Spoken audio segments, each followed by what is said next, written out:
I'd really just like to do my laundry today, but everybody on Math Twitter keeps bugging me about what's actually wrong with Luka Doncic. Well, if I have to tell you, let me tell you that majority of y'all are wrong when it comes to Luka Doncic. But I'm going to break down why after I do my laundry. So let's get to it. Bye. All right, I'm still in laundry clean mode, so I'm busy. But while I got some time, let me break down why I think the issues lie with efficiency across the board with this team, and more specifically with Luka Doncic, and why defenses are living with some of these decisions that they are making. So let's get to it. All right, so first things first. When it comes to Luka Doncic, ladies and gentlemen, he is attempting 23.3 shots per game. That is second in the NBA this season. For a comparison, if we want to look at last year and see what Luka did, last year Luka was number one. Luka was first, number one in the league in shot attempts last year, but he was shooting them at a 48.7% clip, and his three-point percentage was at a 38% clip. Again, the amount of shot attempts he had last year was 23.6. The amount of shot attempts he has this year is 23.3. The difference is he's shooting 41% from the field versus 48 last year, and 33% from three versus 38 last year. The slight percentages in both categories are a massive difference as to why we have come up short against the Suns, the Denver Nuggets, and things of that sort. It also impacts our ability to start out strong because we do rely on Luka Doncic so much in that first quarter of games. So to me, it's an efficiency thing, right? That's how I look at it. People could talk about he's playing out of position, which I just find it funny that is kind of like the blow by percentage. Like that is suddenly the new thing that he's playing out of position, and it could be right. It could be a thing, right? And I'm not saying people are wrong if that's the issue, but I think it's worth a shot to be able to try to play different styles. And again, they try to implement a triangle offense, which is going to require such activity. But honestly, he still is getting the same amount of shot attempts, and his percentages are just way below his normal averages as opposed to last year. And he's number 2 in shot attempts in the league right now, where he was number 1 last year, and it's only off by 0.3. So that's that. Let's get into some other percentages. Now, as far as when it comes to percentages, I've been calling this out for a couple of weeks now as far as how defenses are playing Luka Doncic. When it comes to playing Luka Doncic on pick and rolls or whatever the case may be, I feel the teams are living with him taking long middies, meaning long 2-point shots. When I look at his shot percentages based on 8-foot zones, so less than 8 feet, Luka Doncic is shooting 57.8% from the field. Again, less than 8 feet from the basket. Now, when it's between 8 and 16 feet from the basket, Luka Doncic is averaging 38.5% from the field, which is not that great of a percentage. Now, when it comes to 16 to 24 feet from the basket, he is averaging 33.3% from the field. Those are your long middies, right? And then when it comes to 20 feet and beyond, the 3-point distance, he is shooting 33.3% from that area as well. So in 3 of the categories, he's shooting below 40%, and in 1 of the categories, he's shooting 57%. Again, teams have adjusted to Luka and the Dallas Mavericks. Have you seen many alley-oops this season? No, you have not. Have you seen many, Luka layups, driving to the basket off a pick and roll? No, you have not. The reason for that is because teams are utilizing their center to hedge against the roll man, which doesn't allow the lob to open up. Also, players that are getting picked in the pick and roll or screened in the pick and roll are not letting Luka have that step back 3. Hence, they're forcing him to be in that no man's land to be able to take a long midi or a float or whatever the case may be, on top of no one helping off of their man to come and help against Luka Doncic. So say they're doing a pick and roll and they're going on Klay Thompson's side. No, Klay Thompson's man is not coming off to help against Luka Doncic. And because of that, Luka Doncic is not being able to get a wide open pass to Klay to have these wide open shots. It happened in the first game of the season.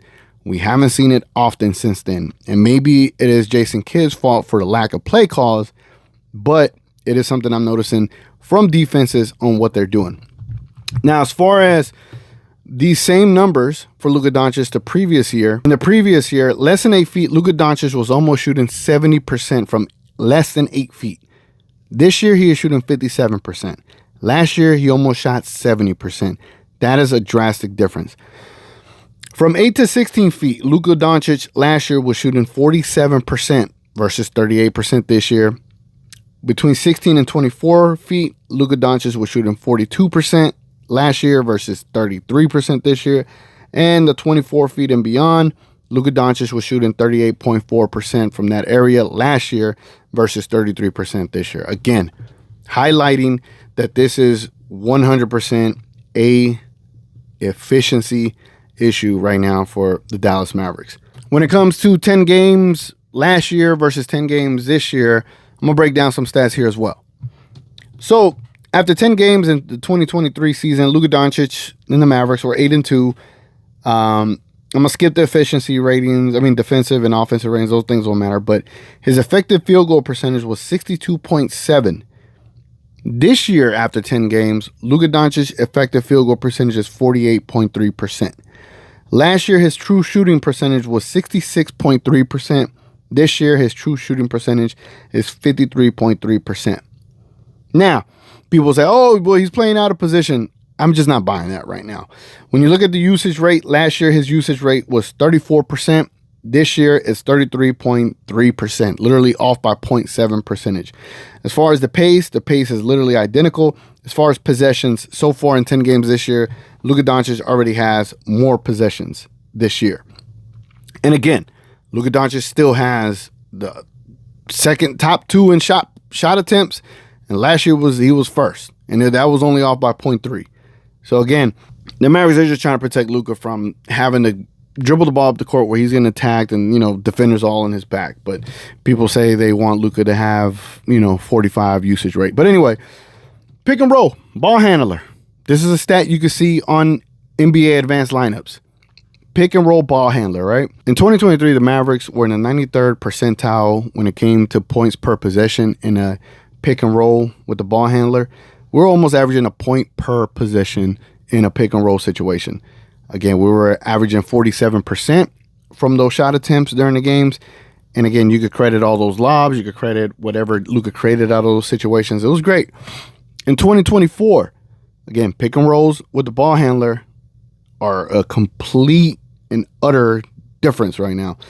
Points per possession this year, we're at 0.84. Last year, we're at 0.99. We're in the 31st percentile in scoring on a pick and roll situation, and we're shooting 36.4% in pick and roll situations with the ball handler. Now, you ask why? Like, damn, why are we literally shooting 11 percentage points off from last year? Well, think about it. I just outlined it. Defenses are not letting Luka get lobs off, and they're not helping off of Clay or anybody else. And the passes to a wide open player is not there. They're forcing Luka Doncic to take these middies. Luka Doncic right now is not making the middies. Hence why the percentage is so off right now in pick and rolls with the ball handler this year as opposed to last year.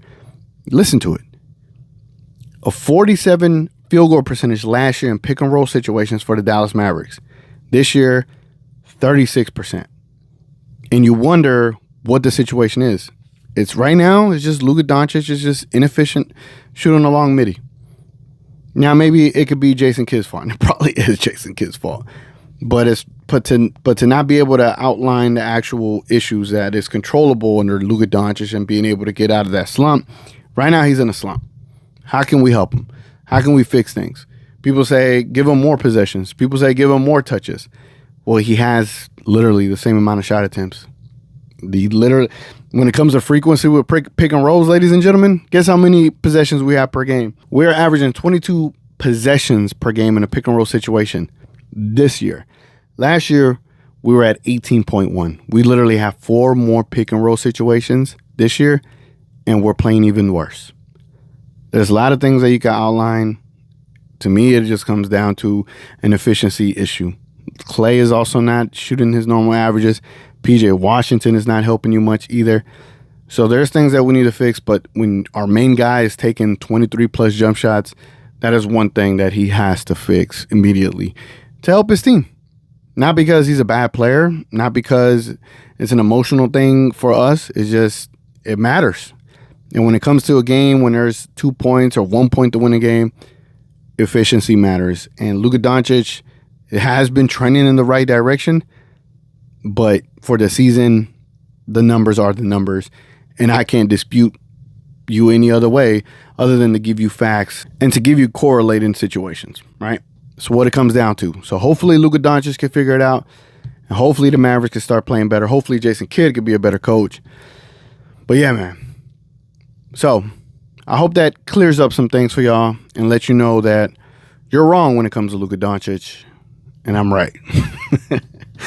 Catch y'all on the next pregame show, man. It's your boy TGK. Again, we host Midnight Madness every weekend. We do a pre and post show for every Dallas Mavericks game with me and my co-host Sticks. Catch y'all there, man.